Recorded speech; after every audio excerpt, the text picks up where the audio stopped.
আসসালামু আলাইকুম। এই লাল চা কিংবা রং চা শুধু চা পাতা দিয়ে বানালেই মজাদার হয় না, এটা কিন্তু মজাদার করে বানিয়ে নিতে হয়।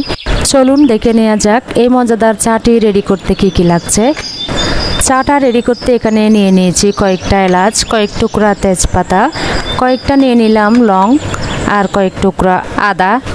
চায়ের স্বাদ বাড়াতে যে উপকরণগুলো আমি নিয়ে নিয়েছি, তো উপকরণগুলোর মধ্যে যে লংগুলো আছে লংগুলোকে আমি হাতে নিয়ে লংগুলোর মাঝখানের বোটাটা আলাদা করে ফেলব।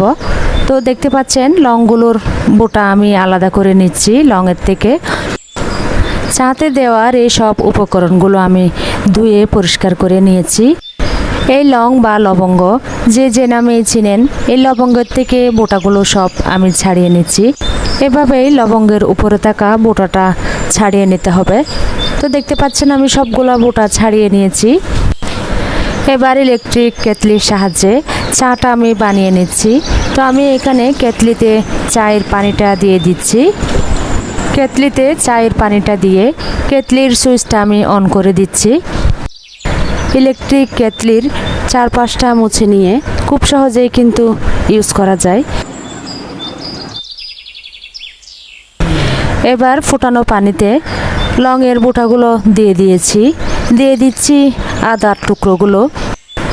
এবার দিয়ে দিচ্ছি এলাচটাকে সামান্য করে ফাটিয়ে নিতে হবে। তো এলাচটা আমি দিয়ে দিচ্ছি ফুটানো পানিতে চায়ের উপকরণ সব দিয়ে দিতে হবে।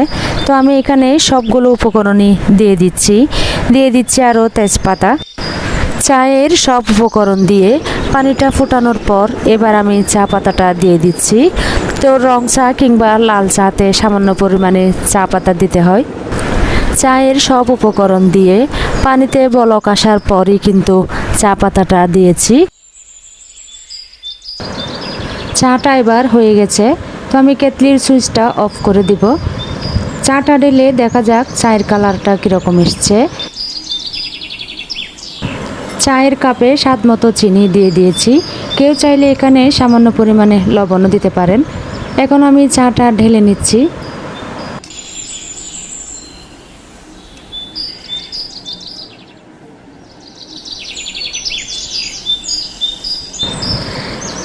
চাটা কাপে ঢেলে নেওয়ার পর কয়েক ফোঁটা লেবুর রস মেশাতে হবে। তো আমি এখানে কয়েক ফোঁটা লেবুর রস মিশিয়ে নিচ্ছি। চায়ের জন্য যে সব উপকরণ নিয়েছি সব উপকরণ স্টেপ বাই স্টেপ চাতে অ্যাড করার পরই রং চা বা লাল চায়ের আসল স্বাদটা আসে। তো এভাবেই কিন্তু সহজেই রং চা বা লাল চাটা বানিয়ে নিতে হয়। দেখুন চায়ের কালারটা কতখানি লাল হয়েছে। চাটা এভাবে বানালে যে কেউ পরিতৃপ্তির সাথে খাবে। আশা করছি রেসিপিটা ভালো লেগেছে। ভালো লাগলে লাইক, কমেন্ট, শেয়ার করবেন। নতুন রেসিপিগুলো নিয়ে আবারও হাজির হব এই চ্যানেলে। আপডেট রেসিপিগুলো পেতে জয় কিচেন শো আমার ইউটিউব চ্যানেলটাকে সাবস্ক্রাইব করে রাখবেন। বাসায় ট্রাই করবেন এই চাটা। ট্রাই না করলে কিন্তু বুঝতে পারবেন না এর টেস্টটা কতখানি। তো আজ এই পর্যন্তই। আবারও আসবো আমার নেক্সট ভিডিও নিয়ে। দেখা হবে নেক্সট ভিডিওতে। সবাই ভালো থাকবেন। আল্লাহ হাফেজ। সবার জন্য শুভকামনা।